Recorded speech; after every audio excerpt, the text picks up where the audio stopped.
Hello, everybody. And welcome back to another episode of Mondays Are for the Nerds, a nerdy news podcast. I'm your co-host, Jay Wright. And I'm your other co-host, Tristan Stump. Thank you for joining us again as we recap your weekly pop culture news and happenings that happened this week. Our episode can now legally drink. Our podcast now legally drink. It's episode 21. It's 21 days. 21 weeks. 21 weeks. So it can't legally drink because at this point it's still... Where are we going to be at in 21 years? Where are we going to be at in 21 years? I could go the dark path 25? Or the funny path. Let's see. 2037. Anyway. We're back. What'd you do this week? We'll just jump off the bat. Well, I will update. I did get to play Legend of Zelda Echoes of Wisdom. So I will give my thoughts on that here now because there won't be much. I don't have any news on it this week. I'm really liking it. Mm-hmm. Obviously, it's reviewing well. I'm seeing a lot of 8s and 9s out of 10s. I've seen so much stuff on TikTok. 10s out of 10s. This is so good. But it is apparently divisive because I've also heard a lot of reviewers that I usually agree with say they didn't care for it for various reasons. So it is divisive.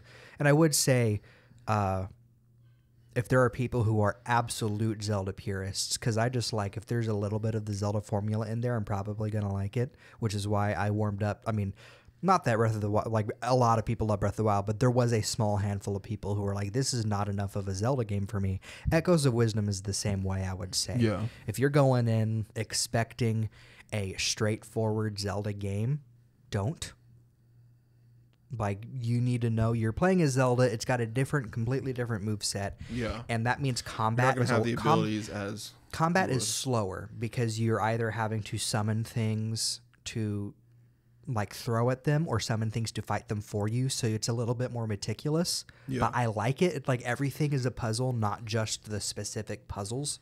Mm-hmm. Like even getting to different parts of the map is like you have to, have certain things to be able to do that, and it's very, very fun. I'm liking the story. I think I have finished the first 4 dungeons, and then I've done a lot of side quests, and before I'm moving on to the other half, I would say other half of the game, I'm probably about 50% done with the game already. Yeah.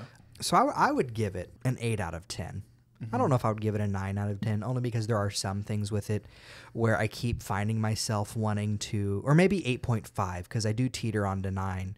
There's just some things where it's like, I definitely do miss having the Link like sword and stuff at all times, whereas it's just a limited, you have a meter that you can turn into a sword fighter, and you can only refill it when you are in specific parts of the game or have specific items.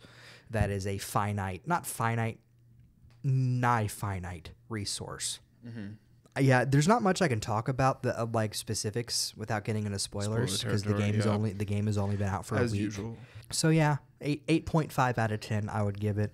There's just some things that I would say is probably only because I'm so used to other Zelda games that it's the first like different experience that I'm sure if they made another one, I'd be like, they finally hammered these out, or I'm finally used to how this plays. The other thing I did this week was I finally watched Belle that I had borrowed from Haley. Fan of the pod. Very, very good anime film. It's a retelling of Beauty and the Beast. With catfishing, as your sister says. It's more like VTuber Beauty and the Beast is how I would put it. Yeah. I would not put it as like online catfishing as my sister described it. It's also very much inspired by the Disney movie, but it still does its own thing. There are plot points from the Disney movie that you can see, and there are certain character roles where you're like, this is Gaston. This is, obviously Belle's Belle, and, Beast is Beast, and, these are the the objects and stuff. This is supposed to be Lumiere. This is Cogsworth. Yeah. I wouldn't say there quite is a parallel for those two, but there are characters that serve that purpose. Yeah. But it very much does its own thing. I would say the simple premise to put for people, because it's only like 3 years old, so I don't want to get into too much detail. Yeah. I saw Hunter Schafer's in it. She's like new. So it's about this social media platform that is basically like virtual reality. You put on these earbuds, and it changes like your vision where you can see into you can see and hear and even feel like Like you are in this virtual space. Yeah. You can have computer monitors set up to where you're kind of viewing it in that way. But for the most part, it's supposed to be kind of a VR thing where it will give you a new persona, and then you can just kind of start anew in the virtual world. Mm-hmm. And this girl who is trying to find her confidence to sing again after the death of her mother becomes a singer in this virtual space. And then this user known as the Beast pops up and complicates things. And that's all I will go from there. Yeah. That's all I will say with me just explaining the entire synopsis of the movie. There are funny parts, but I would say it's more of a melodramatic. Like there is drama to it. There is emotion. I cried at certain parts. Which people who watch the movie might know exactly what I'm talking about. But in the twist, there's a twist to it that's also very well handled, I would say. And it's just very, very good film. I very much enjoyed it. There's not much else that I did this week anyway. That isn't like too personal of a matter. Yeah. So I will just conclude by saying, Zelda and Belle, I ate good this past week. with what free time I had. I did in a way. Of course, Thursday I pulled a triple header at the Alamo. Mm-hmm. And I realized the day before that Aubrey Plaza was in the first two that I was seeing, and she's like my celebrity crush. Yeah. And so we'll just talk about Megalopolis. Megalopolis, okay. Hot piece of garbage. Okay. Hot garbage. It's so bad. I was so bored with it. There's one line that you've probably heard on TikTok or somewhere where they're writing in it so many times. I was like, Francis Ford Coppola, you gave us like Apocalypse Now and like The Godfather movies I haven't seen, granted, but like you're renowned and you gave us this. And this is your passion project? He goes, Adam Driver's like, you think you can entitle me with your years of medical school? And she goes, entitle me? He's like, yes. Entitle me? Yes, entitle me. That's literally what it is. I'm like, are you kidding me? Say it once. But stuff like that. Aubrey Plaza was good in it. I loved it. Of course, I'm going to love anything she's in. I saw, I can't remember if it was a tweet or a post or what it was, but someone said that every problem in the movie would be solved if it was a musical. I don't know. I don't you don't even know if that could save it. No, I don't know if that could save it. Of course, I love Giancarlo Esposito. Mm-hmm. It's just a lot of the stuff where I'm like, this is so boring. Had this been the third movie I saw that day, I would have fallen asleep because I was almost falling asleep. It was an 11 a.m. showing, and I had to get up at 8:30 to drive to Springfield. And how long did he work on this for? It's supposedly his passion project. He's been like in some form of in the works for like 40 years. Oh wow! And it's not good. It's not good. So of course it's supposed to be like a modern Greek or Roman epic, and so they keep some of the hairstyles from that. And so you see John Voight with like a bowl cut the entire time, and that's just off-putting. I hated it. Shia LaBeouf was weird in that movie. Shia LaBeouf's just weird. Yeah. There was like, I told Hayden this, there was like 5 different plots going through that whole thing. And I'm like, no. Anyway, don't watch Megalopolis. It's horrible. And then I saw one I cannot repeat the title of, Aubrey Plaza's new movie that came out, which was actually really good. Actually really good? The best one of the three I saw. It looked really good. It's a coming of age one. Was that the last movie you watched that day? That's the second movie. The second movie you watched that day? So actually I started Megalopolis at 11, and then this one was at 1:30, and Hayden was like bought his own ticket because he wasn't going to go up, and then he decided to. So he's sitting in there, and I didn't realize that I didn't account for trailer times. And so there was a solid 3 minutes between Megalopolis and when this one started, and luckily it was like the next theater over. And so, but I got there just in time. It's a coming of age story. Basically, this 18-year-old, we told you the plot on the thing. 18-year-old girl, she does shrooms on her 18th birthday and then hallucinates her older self in the form of Aubrey Plaza. And it's like, it basically has the story of appreciate the time you have now. And then it was a really good movie. It almost made me cry at the end. But, and the third one we'll get into later. That's about all I did this week. I ate good because Aubrey Plaza was so good in both of those. She wasn't as good as in Megalopolis, but I enjoyed my Aubrey Plaza time. Yeah. Yeah. But your movie time, as I always do. But your movie time left much to be desired. Oh yeah. Oh, I even enjoyed my Aubrey Plaza time in Agatha All Along this week too, which is the night before. And I'm like, okay, so yeah, 3 good Aubrey Plaza times this week. Trying to get my releases this week. Yes, sir. In theaters this week, on Friday, October 4th, we got White Bird. Set in Nazi-occupied France, a young Jewish girl is hidden away by a boy and his family after her life is abruptly changed. Suddenly, the boy she and her classmates once shunned becomes her savior and best friend. On the streaming side, on Thursday, October 3rd, we got the release of Salem's Lot remake on Max. A writer returns to the town of Jerusalem's Lot, where he lived as a young boy, only to discover everyone he used to know is now a vampire. Hold Your Breath, released on Hulu. The film takes place amid the horrific dust storms of 1930s Oklahoma. Watching as a woman, played by Sarah Paulson, is convinced that a sinister presence is threatening her family. In House of Spoils, released on Amazon Prime Video, the film follows an ambitious chef, played by Ariana DeBose, who opens her first restaurant, a farm-to-table affair on a remote estate, where she battles kitchen chaos, a dubious investor, crushing self-doubts, and the powerful spirit of the estate's previous owner who threatens to sabotage her at every turn. And then on Friday, October 4th, on streaming on Netflix, we got 2 new movies. It's What's Inside released. Chaos ensues at a lavish weekend pre-wedding party when an old friend arrives with a mysterious suitcase and proposes a unique party game. The gathering descends into an existential nightmare that awakens long-hidden secrets, desires, and grudges. And The Platform 2, also released on Netflix. And then the big release this week was Joker Folie à Deux, showing up for the 7th week in a row on the pod. Hayden and I did see it. The synopsis goes, Joker Folie à Deux finds Arthur Fleck institutionalized at Arkham, awaiting trial for his crimes as Joker. While struggling with his dual identity, Arthur not only stumbles upon true love, but also finds the music that's always been inside him. I loved the first Joker. Mm-hmm. I think most people did. It's a 9 out of 10 in my book. I think that's what I rated it when I was doing reviews at the time. I give this one a lot higher than people are giving it now. I give it a 6 to 7 out of 10. 6 to 7, because I have heard it is like a 4 3 or 4 at best. Yeah. I give it a 6 to 7. Of course, I'm not one that just throws out small numbers a lot, because I think every movie is at least like a 5, unless I hate it. Borat. I don't know if I can get to too much without getting into spoiler territory. I really liked, as someone who loves true crime, I really liked the courtroom drama that the last half basically was. And I think Harvey Dent is in it. He did really good. Yeah. Harry Lottie. I think I don't know if it would have been a good movie, but what I would have liked to see if people were like, oh, make this like an anthology series.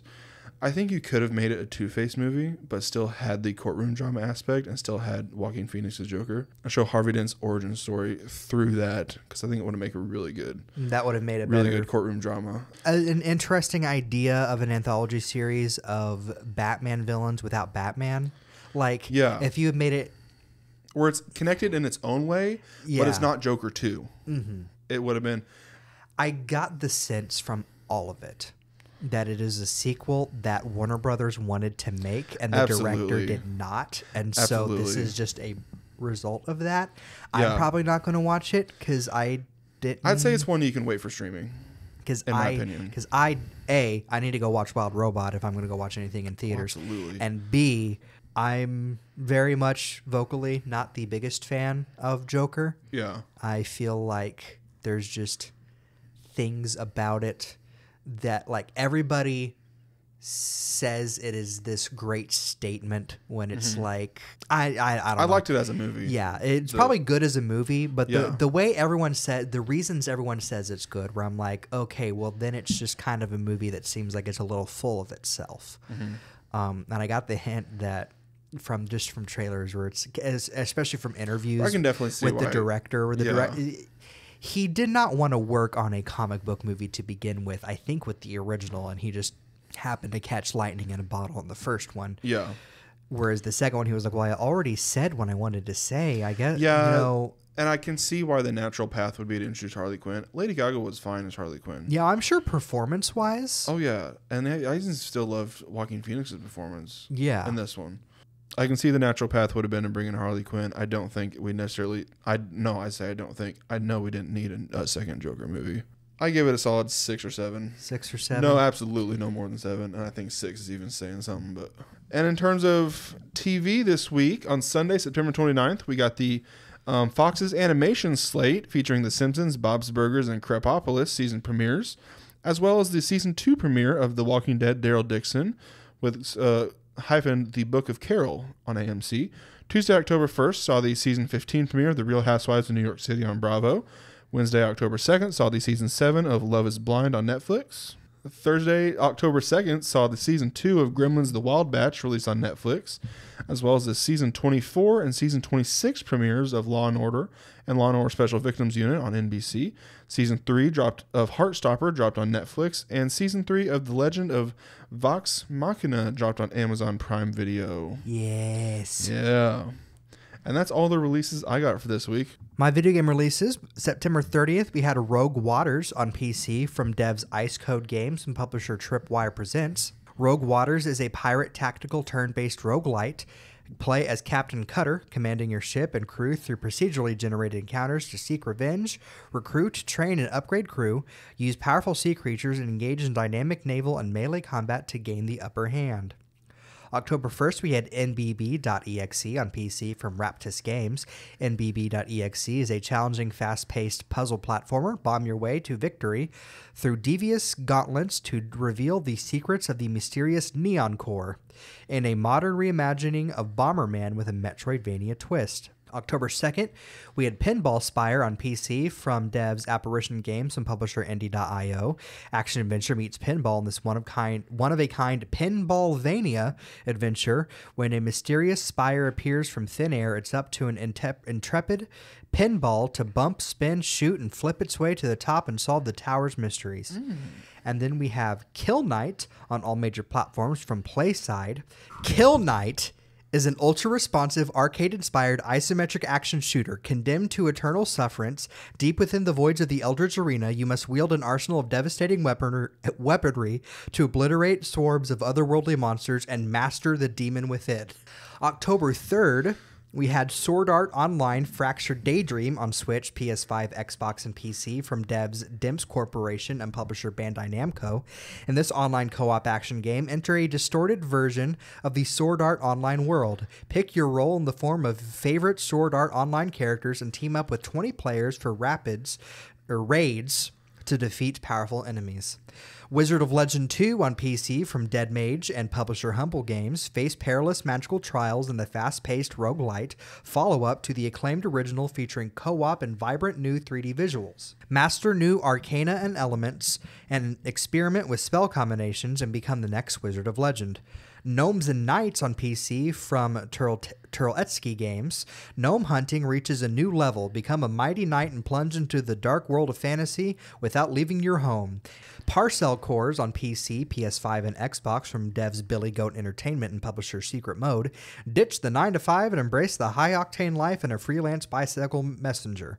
Forget the job security, stable salary, and basic workplace rights less cool jobs offer while you ride along walls, grind rails, and startle pigeons on your way to corporation toppling domination.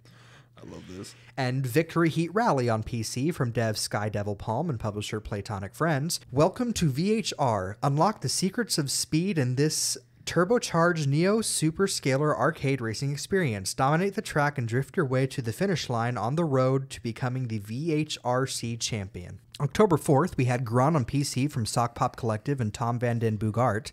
A gardener gets hired for maintenance work over the weekend. A simple task, but strangely, some tools are missing. The owner of the garden isn't around, and their house is off limits. Perhaps new tools can be found in the mysterious town, or maybe some of the reserved townfolk have seen them? Diplomacy is not an option on PC from Door 407. Diplomacy is not an option is a strategy game set in a medieval fantasy world.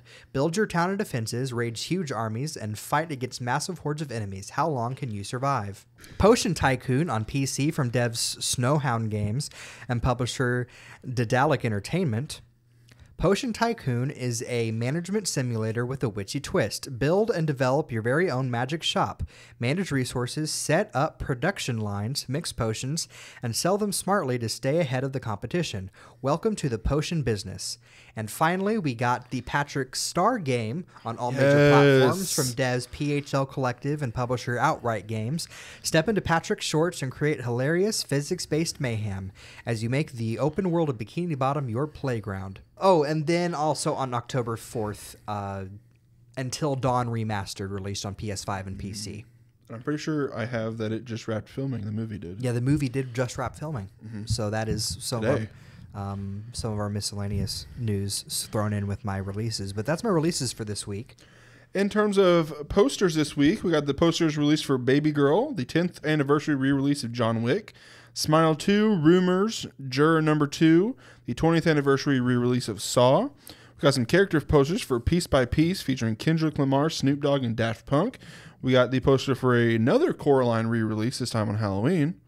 The poster for Are You Smarter Than a Celebrity, Carved, and character posters for Red 1. In terms of trailers and teasers, we got the trailer for Emilia Perez, releasing November 13th on Netflix. New trailer for Nosferatu, releasing on Christmas in theaters. Presents, releasing January 24th in theaters. The 10th anniversary re-release of John Wick, releasing sometime in November in theaters. Like a Dragon Yakuza, releasing October 24th on Amazon Prime Video.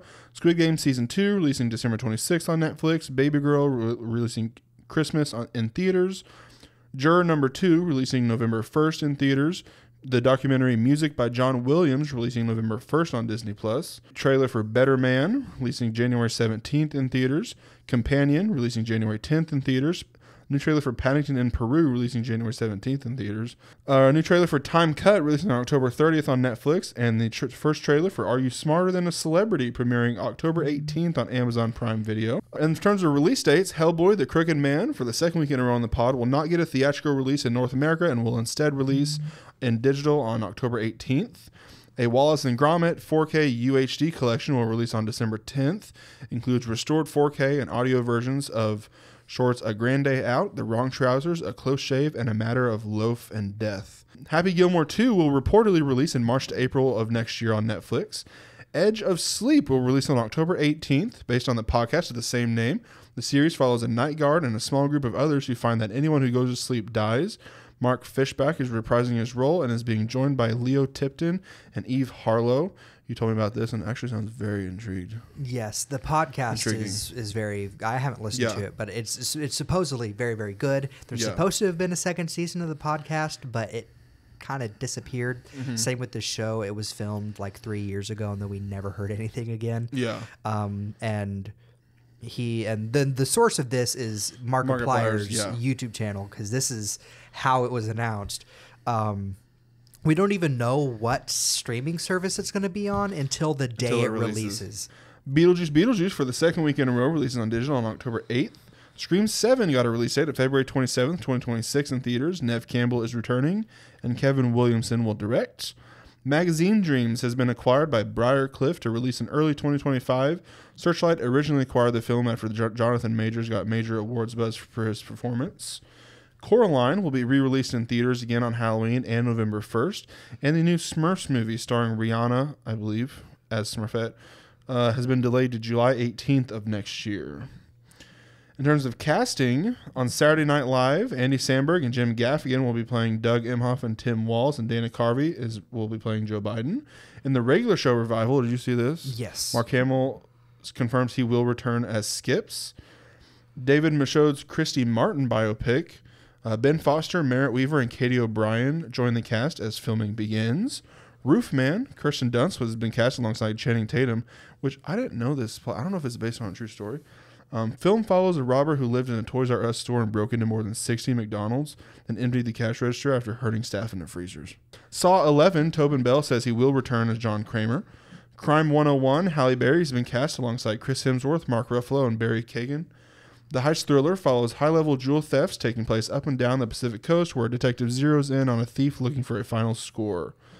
In the live-action Voltron movie, Daniel Quinn Toy has been cast in the lead role. In an untitled espionage techno-thriller series, Melissa Barrera has been cast alongside Simu Liu.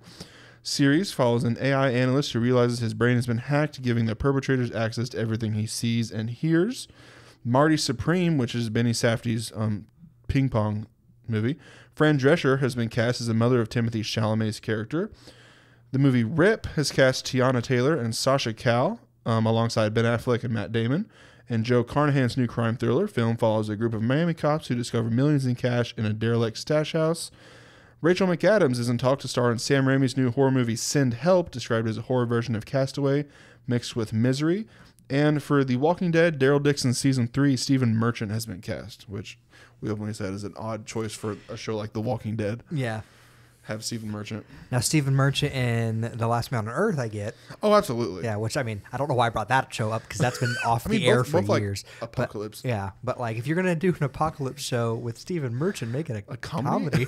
Exactly. I mean, not that he hasn't done serious stuff. But, right. I mean, he was in Logan. Yeah, but I associate him more with comedy. As one should. My miscellaneous news this week: Nintendo Museum opened in Kyoto on October 2nd. They made with the big, with the giant controllers I was telling you about. Yeah. A major update of Sea of Stars titled The Dawn of Equinox launches November 12th, brings local co-op, a new cinematic cutscene, a revamped prologue with combat encounters, and a revamped system for the locks mechanic in battles. F-Zero Climax and F-Zero GP Legend arrives on the Nintendo Switch Online GBA service October 11th. One of those, I can't remember which one, but one of those is making its way out of Japan for the first time. Mm-hmm. New content was added to F-Zero 99 on October 1st, including 5 new tracks, a new league, and an expanded practice mode. Crow Country arrives on Nintendo Switch and PS4 October 16th. The opening cinematic was released for Dragon Ball Sparking Zero. While we wait here, a diner management game about trying to manage the chaos as the world ends outside releases on PC, PlayStation, Switch, and Xbox on October 23rd. Amanda the Adventurer comes to Xbox and PlayStation October 10th.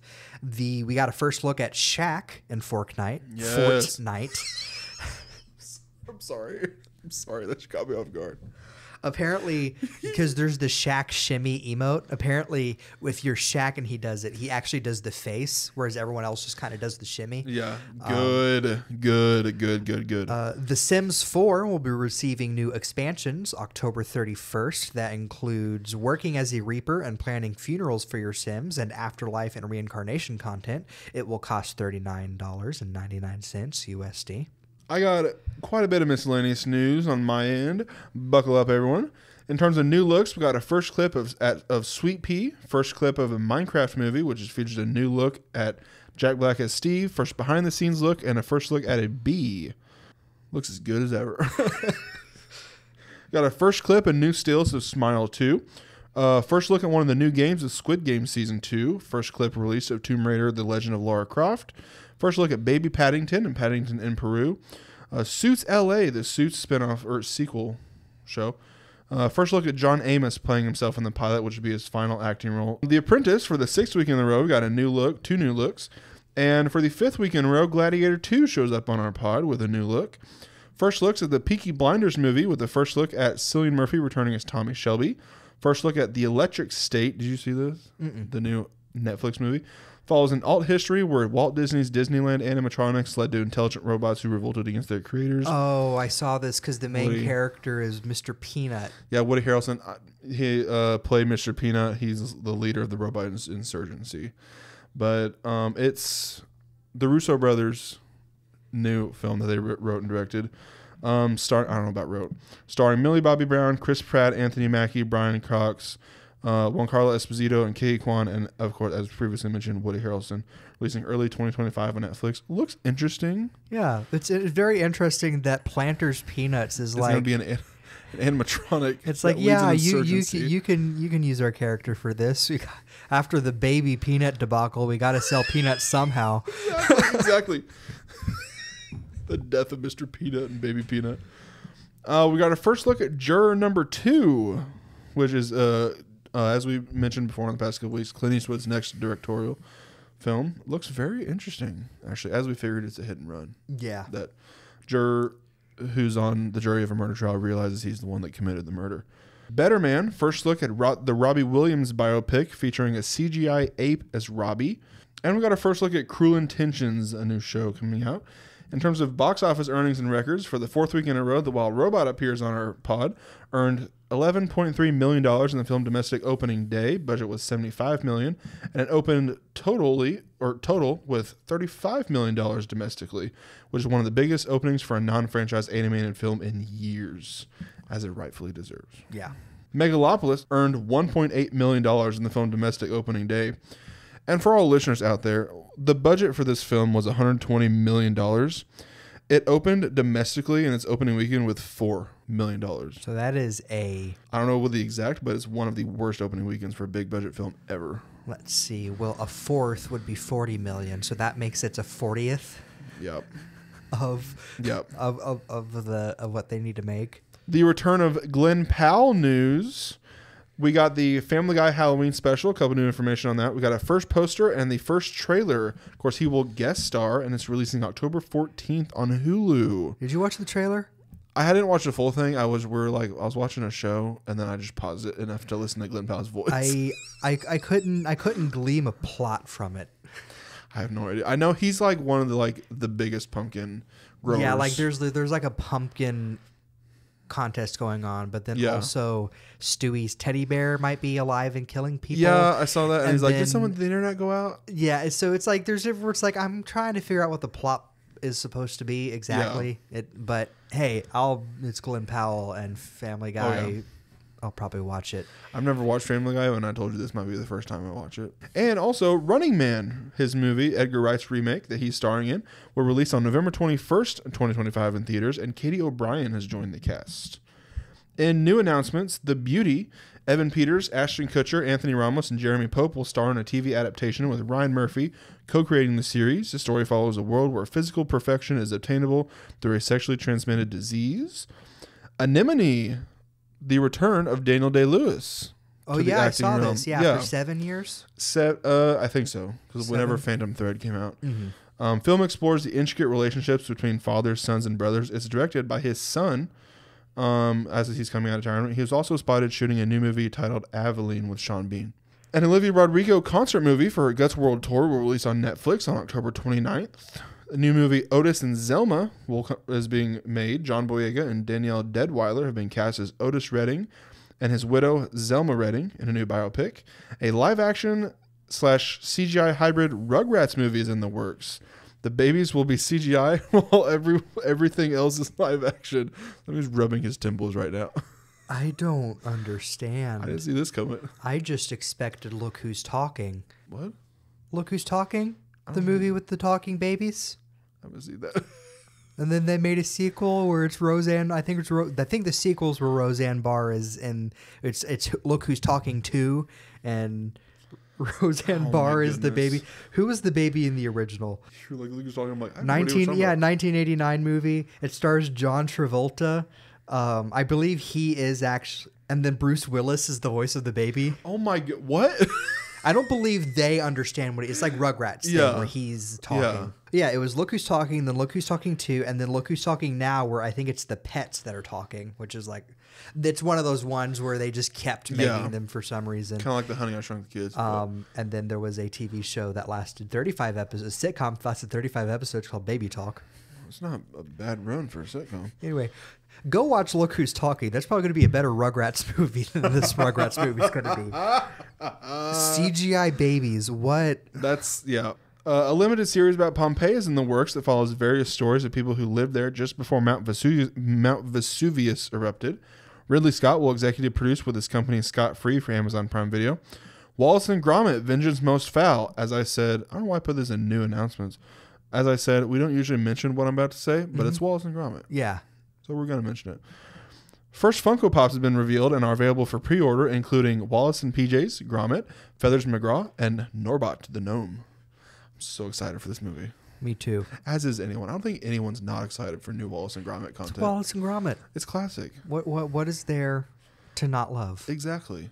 What is it? Unless you're lactose intolerant, which the cheese thing might be. Cheese? You said a joke a couple weeks ago. That's what I was trying to think of. It's the old YouTube chat video that Trent and I used to reference all the time. Yeah. I'm not dabbing. I'm searching the floor for cheese. Yeah. And he's... Consume the cheese, Gromit. I love Wallace and Gromit. An Abbott Elementary and It's Always Sunny in Philadelphia crossover episode is officially in the works. Princess Diaries 3 is officially moving forward with Adele Lim set to direct. And Anne Hathaway confirmed she is returning. A live-action She-Ra series is moving forward. Heidi Schreck, who worked on Billions, will serve as showrunner. And a Reacher spinoff starring Maria Sten as Neegly is in the works. My last bit of announcement is the first look at the Krabby Patty meal, including a real-life Krabby Patty. It's coming to Wendy's on October 8th.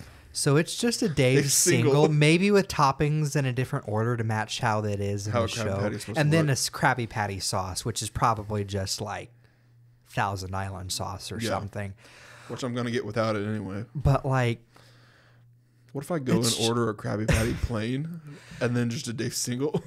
I'd like a Krabby Patty. You know how many Wendy's workers are going to hear those jokes? They're like, I'd like a Krabby Patty with extra onions. Daring today, aren't we? Is this the Krusty Krab? No, this is Wendy. No, you get the actual name of the little employee, 16-year-old working there.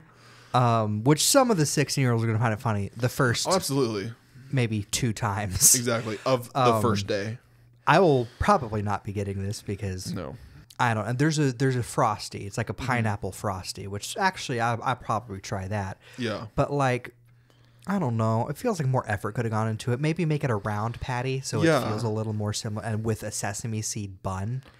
Than just a Dave's single. Dave's single. And then on top of that, the Krabby Patty, the creator, Steven Hillenburg himself said the Krabby Patty is supposed to be a vegan burger. There is not meat. That's why the secret formula is such a thing because, well, it's not made with meat. Exactly. So it can't just be spices. What is in this that makes it so good? So why didn't they make it an Impossible burger of some kind? Exactly. Or a tofu burger? Because Burger King has that. You can't compete. So I don't, it's just confusing. It could have been handled better. Yeah. Maybe even have a special kind of French fry or something. I saw the picture of what the meal's going to look like, but I never saw any difference. It's just a Dave's double. It's just a Dave's single meal in a special box. Little box and bag, yeah. So, and it doesn't even come with a toy like the adult Happy Meals. And it's not like even they're advertising it as like a kid's meal or anything. It's like this is like Krabby Patty. Yeah. So confusing choice all around. What if I go there and I get it with pickles and then I tell them it doesn't have pickles on it? Will they pull on my tongue? Do you want that? Move on. I'm not going to answer that question. I could just see you dressed as the character going in. You forgot the pickles. And then the guy being like, sir, this is a Wendy's. This is a Wendy's. I go, is this the Krusty Krab? Oh my goodness. I'm excited to see like the reactions to all this. I'm so excited. It's just, yeah. How are we doing on anniversaries this week? Anniversaries this week. We have on September 29th, the 7th anniversary of the Magic School Bus Rides Again. # Where's My Phoebe? Yes. The 7th anniversary of Big Mouth and the 17th anniversary of Back at the Barnyard, as well as the 25th anniversary of Psychoden 2 on PlayStation and the 25th anniversary of Tony Hawk Pro Skater on PlayStation. Someone who grew up with cows, my mom was like weirdly kind of questioning a lot more than she should have why the male cows had udders. And Barnyard. Oh, every time I watched it, my parents did the same thing. Yeah. Where they were like, why does the male cow have udders? It's like, I don't know. It's a cartoon. Yeah. But yeah, I just remember I was watching it. My parents or my grandpa would say something like that. And I'd turn around as a kid being like, I don't know. It's a cartoon. There's a suspension of belief somewhere. And then turning back. 5-year-old Stubby. Or it would have been 7. I'm 17 years old. But yeah, you know that scene that goes around a lot from Billy and Mandy where Billy's like, am I the only one who sees the cinematic masterpiece that this film is? This film's not stupid. You're stupid. Oh, that's me being a fan of Barnyard. Oh my goodness. But it did give us Sam Elliott as singing. Yes, and Back to the Barnyard has a lot. I don't think you can watch it. I think it got taken off Paramount. So I don't think there's an easy way to watch it without buying it or something. Yeah. Anyway, that also has so many good scenes. Is Biggie Cheese in that one? I think once or twice, maybe. Wasted opportunity. But Weird Al's in it. Yeah. In one episode, and he fights the cows with like nunchucks and stuff. Is he himself? Yeah, he's himself. The actor, I can't remember the name of the actor, but the actor that voiced Pig. That was one of the last things he did. Yeah. Because he passed away shortly after the show ended, I think. He was also on Bubble Guppies. So Bubble Guppies was the last thing he did. Yeah. But anyway, that show is just insane. And it's one of my favorite things ever. Like it's we're just explaining the plots like of a fever episodes dream. where it's like, how is this is about barnyard animals? It's like, yeah, that's kind of Yeah. it's kind of then they kind of roll with whatever after that. Exactly. September 30th, we had the 30th anniversary of Ed Wood, the 40th anniversary of Murder, She Wrote, the 64th anniversary of The Flintstones, the 42nd anniversary of Cheers, the 15th anniversary of The Middle, and the 30th anniversary of Doom 2 on PC. Shout out to Trent. Ooh. Cheers. How Our, old was Cheers? our 42? resident Doom fan. Yeah, 42 years. It's a weird number, so I wouldn't have included But it, it's, but like, you're big. watching it right Yeah. now. And so, and it's Cheers. October 1st, we had the 20th anniversary of Shark Tale, the best, worst DreamWorks movie ever. I always forget Martin Scorsese. I actually, gangster in yeah, that. one of the only times he has ever acted, and it's Shark Tale. I love it. Like, I unironically, and I know it's Yeah. for nostalgia reasons only, I love it. I haven't seen it, honestly, since You'd I was probably a watch child. it like I don't mean this in a bad way. The film critic that you are, you'd probably watch it and be like, why did I like that as a kid? But it's just. But also the one who like laughs at stupid But yeah, things. but it's also a bunch of pop culture references and Yeah, things so that. I'll be like, I like this. Yeah. So anyway, October 1st was also the 50th anniversary of the Texas Chainsaw Massacre, the 65th anniversary of The Twilight Zone, and the 23rd anniversary of Scrubs. October 2nd only had one anniversary this week that I thought was worth mentioning, the 15th anniversary of Zombieland. Nice. October 3rd was the 20th anniversary of Desperate Housewives, the 60th anniversary of The Andy Griffith Show, the 63rd anniversary of The Dick Van Dyke Show, the 18th anniversary of Death Note, the 22nd anniversary of Naruto, the 10th anniversary of Star Wars Rebels, and the 30th anniversary of Prince of Persia on the Apple II. The what? The Apple II. It's one of the first home computers ever. Wow.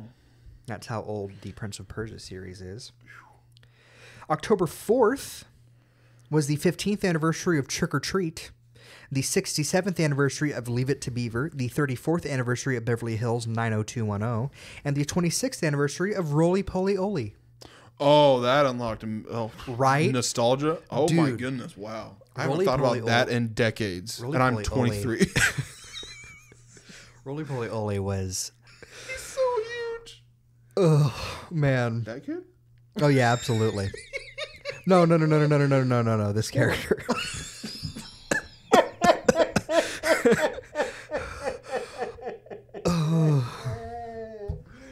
Okay, and finally on October 5th, we had the 79th anniversary of Abbott and Costello in Hollywood, the 68th anniversary of the Ten Commandments, and the 63rd anniversary of Breakfast at Tiffany's, as well as the 24th anniversary of Gilmore Girls, the 23rd anniversary of Reba, and the 25th anniversary of Scooby-Doo and the Witch's Ghost. Nice. Oh, what a good anniversary roundup. I did not expect Roly Poly Oly to lead to Babushka. to Babushka And me being fat and to stupid. Russian nesting dolls. Oh, that was so good. So good. Those are my anniversaries for this week. You had any birthdays this week? Did you say Deadwood on your anniversary? I did not. Okay, never mind. Sorry, I just saw this. I'm like, do we both have Deadwood? On Sunday, yes, celebrity birthdays are back. On Sunday, September 29th, Ian McShane of Deadwood, Kung Fu Panda, and John Wick fame turned 82. And Zachary Levi of Chuck, Tangled, and Shazam star, who got me into Spies, turned 44. On Monday, September 30th, Tony Hale of Toy Story 4, Veep, and Arrested Development turned 54. Kieran Culkin of Scott Pilgrim vs. the World and Succession turned 42. And Fran Drescher, the Nanny star and current SAG president, turned 67. Tuesday, October 1st, Jimmy Carter, former president who was bitten by a rabbit, fun fact. I learned that in 8th grade, and that's the only thing I remember about him. Turned 100 years old. First president to ever turn that. Julie Andrews, The Sound of Music, Mary Poppins, and The Princess Diaries star, turned 89. Brie Larson of Room, Lessons in Chemistry, and the MCU's Captain Marvel fame, turned 35. Zach Galifianakis of The Hangover, Between Two Ferns, and The Campaign, turned 55. And Angela from Smosh turned 31. The loudest member of Smosh. I considered this the second loudest member of Smosh, but I'm like, that's a toss-up between her and Shane. Yeah. Wednesday, October 2nd, Sting, former frontman for The Police, singer behind Every Breath You Take and Roxanne, turned 73. And Kelly Ripa, host of Live with Kelly and various co-hosts, including Regis Philbin, Ryan Seacrest, and current husband Mark Consuelos, turned 54. Thursday, October 3rd, Nev Campbell, OG Scream series star, turned 51. Tessa Thompson, Creed star in the MCU's Valkyrie, turned 41. And Iowa Debris, the Bear, Bottoms, and Big Mouth star, turned 29. On Friday, October 4th, Dakota Johnson, 50 Shades series star and the one whose mom died while researching spiders in the Amazon, turned 35. I forgot to put that on here. You got pretty close to Martha Stewart. Martha Stewart with that one. Dang it. If I hadn't laughed so much already during my anniversaries, that might have broke me. Yeah. Also on Friday, October 4th, Alicia Silverstone from Clueless and Batman and Robin turned 48, and Susan Sarandon from Thelma and Louise and Blue Beetle, amongst many, many others, turned 78. Today, Saturday, October 5th, Kate Winslet of Titanic and Avatar: The Way of Water turned 49. Jesse Eisenberg of The Social Network and Rio star and the DCEU's Lex Luthor turned 41. And Travis Kelce, tight end for the Kansas City Chiefs and The Happiness in Taylor's Life, turned 35. And today's also James Bond Day. I thought I threw that in there. Got any anime comics? In anime news, we got a One Piece spinoff titled One Piece Fan Letters, premieres October 20th, a series of short stories focusing on new characters observing the Straw Hats from afar, based on the novel titled Straw Hat Stories. Pretty cool. Dan to Dan premiered October 3rd worldwide, about two high school students who face the supernatural and alien crises in their world together.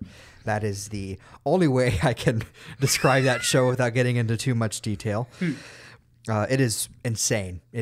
Absolutely insane. And then Ranma Half, I think that's how you're supposed to say this here, the numbers in the title, premiered on Netflix October 5th. It's a remake of the classic anime of the same name. And an anime adaptation of Aki Shimizu's The Mononoke Lecture Logs of Shuzenji Sensei, He Just Solves All the Mysteries, has been announced for 2025. Pochizu, a comedy anime about chubby animals, premieres October 8th. Sorry. Season 2 of Grand Blue Dreaming has been announced. A film adaptation of The Dangers of My Heart has been announced. And Wisteria Wand and Sword is receiving a second season. That is all my anime news for this week. I do not have comic news. No comics news? I did not see anything anything new. Yeah, that is all my news for this week. Yep. I got a couple DC and Marvel news. On the DC side, for The Penguin, the 8th week in a row, Episode 1 received 10.4 million views since its premiere on September 19th, whatever that Thursday was. And Episode 2 dropped this week, received 1.6 million views that night, the night it dropped. It is really good. It's still so good. I was about to throw my remote at the TV because it wasn't immediately dropped at 8, and it didn't drop to like 8:06, and I was like... I bought a keychain this week from an artist, and they were like, yeah, 4 o'clock. And I was like, okay, it's 4 o'clock. And I refreshed it. I'm like, where is it? Come on. Because I was like doing poster inventory for Braxton. And I'm like, okay, I'm going to pause at 8 because I need to watch The Penguin. And I'm like, where you at? Where you at? You don't have episode 1. Where you at? I want to see the new episode. Where you at? It's so good. You ever get like mad at small things like that and then sit there after a while and be like, I need therapy? Yes. First world problems.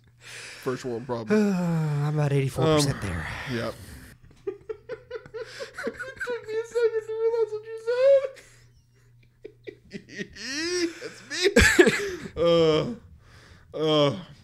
me. In more Joker news, for the 7th week in a row, we got a new behind-the-scenes look dropped before it premiered. Todd Phillips says he's done with DC after the film. Said, quote, I feel like my time in the DC universe was these two films. The first clip of one of the musical sequences was released, and it opened with $7 million in domestic previews, which is that was on Thursday shows, almost 50% less than the first film's previews. And before today, it said it might only earn $50 million in the film's domestic opening weekend, which its budget was $200 million. On its domestic opening day, it earned $20 million, which is below The Flash and the Marvel's opening day numbers, similar to Morbius. Now tracking for a $35 to $42 million opening weekend, almost 3 times lower than the first film. Warner Brothers declined to test screen it to audiences at all before the film was complete. But they refused to release the films that were test screened and tested well. Yeah. Batgirl. Coyote versus Acme. Absolutely. Todd Phillips says James Gunn got zero input on the film. Said, quote, with all due respect to Gunn and Safran, this is kind of a Warner Brothers movie. And that's them also wanting it to be like, okay, Todd did his thing. Let Todd continue to do his thing.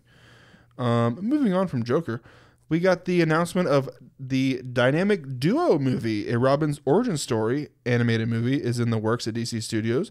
Follows Dick Grayson and Jason Todd as orphan thieves who call themselves the Dynamic Duo. Produced by Matt Reeves and James Gunn, but not set in Reeves' DC universe. It will use a cross between CGI animation, stop motion, and live action real-time performance. And a demo reel was released from Swaybox Studios, who are doing the animation for it. Did you watch the demo reel? Because they have like this. They have like this puppet animation. It's the kid from Iron Giant. Holy! I was in the bathroom at work. I didn't watch it with sound, but it is. Is that not impressive? That's good. Yeah, that's. I'm very excited for this. I'm excited to see how it looks in full. Yeah. While it's impressive, it's also kind of like a little bit of like you're gonna teeter on uncanny a little bit. Exactly. But yeah, we'll see. Especially with animation and CG or stop motion and puppetry. CG and live action. Yeah. So I'm very intrigued by it. Superman, for the second week in a row, it was revealed that Frank Grillo will appear as Rick Flag Sr., and he will be a primary character in Peacemaker Season 2. And also, in terms of Peacemaker Season 2, Joel Kinnaman was asked if he would return as Rick Flag Jr. Did you see what he said? No. Quote, that's ridiculous. I would never be on a show like that. It's not what I do. I'm like, okay. Calm down, bud. Is that just your character talking? Anyway, and for the second week in a row, Lanterns. James Hawes, who did Slow Horses and Black Mirror, is set to direct the first 2 episodes. On the Marvel side, Deadpool & Wolverine returns 21st week in a row. I'm going to be genuinely sad when this is no longer on here. Oh, yeah, me too. Because I'm not looking for things. I'm honestly surprised it's made 21 episodes. Same. So. I'm surprised it wasn't gone a month ago. Yeah. We got a new behind the scenes look at Hugh Jackman, a new deleted scene released featuring B-15 and Mr. Paradox. The opening credits were released online, and it released on VOD/digital on October 1st. Which, yay, I've seen so many people watching it on TikTok seemingly for the first time, and I'm like, my God, where have you been for the last 2 months? There's a lot of people that genuinely are like, I will wait until it comes into streaming, like, just for the sake of not. Yeah, like, they were watching the scene wherever they like pull up to Cassandra's thing with like the whole team and all that. Yeah, and they was watching. He's like, oh, this is awesome. And then like Gambit says his line, and he's like, oh, I've heard that on TikTok. I'm like, how was that spoiled for you? That's a big thing in the movie, my guy. Anyway, Agatha All Along for the 6th week in a row. Episode 4 dropped this week. And Brad Winderbaum confirms that the show is the least expensive live-action Marvel show for Disney+, saying, quote, the show has minimal CG, way less than we've ever done before. It's mostly practical effects, and I think you can feel it in the show. After episode 4, there's a little bit where I'm like, what? But it could be one episode. One episode. Venom: The Last Dance. We got some new posters featuring international posters, Cinemark, and IMAX posters. Tom Hardy confirms the film is his final Venom movie, saying, quote, that's our lot. From me and the big guy, we loved every minute. Which kind of makes me sad, I'm not going to lie. Yeah. We got a new popcorn bucket revealed and a new teaser featuring Venom rapping. I was going to say, did we not see his earlier, like, Venom's rap career begin or something like that? Yeah. Thunderbolts, 2nd week in a row. Wendell Pierce will reportedly star. We got a new update on Spider Noir. Amy Pascal describes Nicolas Cage's Spider-Man Noir as a, quote, broken down, busted Spider-Man, end quote, for the series, and it has begun filming. Doctor Strange 3, Sam Raimi is rumored to be returning to direct, and Marvel and DC have lost the trademark for the word superhero. Which I did not even know. I didn't know they had the trademark for it. They had the trademark for superheroes. So that... Well, I mean, it explains a lot. Like, it does. Incredibles having to say soups and stuff. But I guess it's one of those things where I've never thought about the fact that the word was, maybe because so much of the superhero media that is out there for people to consume is Marvel and DC. Yeah. But like. That you just forget that the ones that don't. Yeah. So. Yeah. So now we can start calling it superheroes and it's not. Yeah. Does that mean any time like a show like ours or something mentions the word superhero, it's technically copyright infringement? Up until this episode. Until this episode. Yeah. We've been infringing upon copyright. And celebrity deaths this week, we got more than we've ever had before, and it was like within the first 3 days there was like 8. Drake Hogston, he was 70. He's Days of Our Lives. John Black. John Ashton, he was 74. He was Sergeant John Taggart in the Beverly Hills Cop series. Gavin Creel is 48, Tony-winning Broadway actor, dies of cancer. Chris Christopherson, he was 88, legendary country singer and a Star is Born star. Pete Rose, he was 83, former baseball player and manager. Dikembe Mutombo, he was 58, former NBA center and dies from brain cancer. Ken Page, he was 70, Broadway star and the voice of Oogie Boogie. Frank Fritz, he was 60, he was an American Picker star. John Amos, he was 84, as previously mentioned, Emmy-nominated Good Times, Roots, and The West Wing star. Guest star on The West Wing recurring. He was 84. Ron Hale was 78, General Hospital and Ryan's Hope actor. Bob Yerkes was 92, stuntman for the Back to the Future, Return of the Jedi, and Hook. Bob Foster was 81, animator for various Hanna-Barbera projects and Mickey Mouse Clubhouse, and president of the Animation Guild. And Sayuri, she was 28, singer for the My Hero Academia and Erased theme song, actually on September 20th, which we missed that.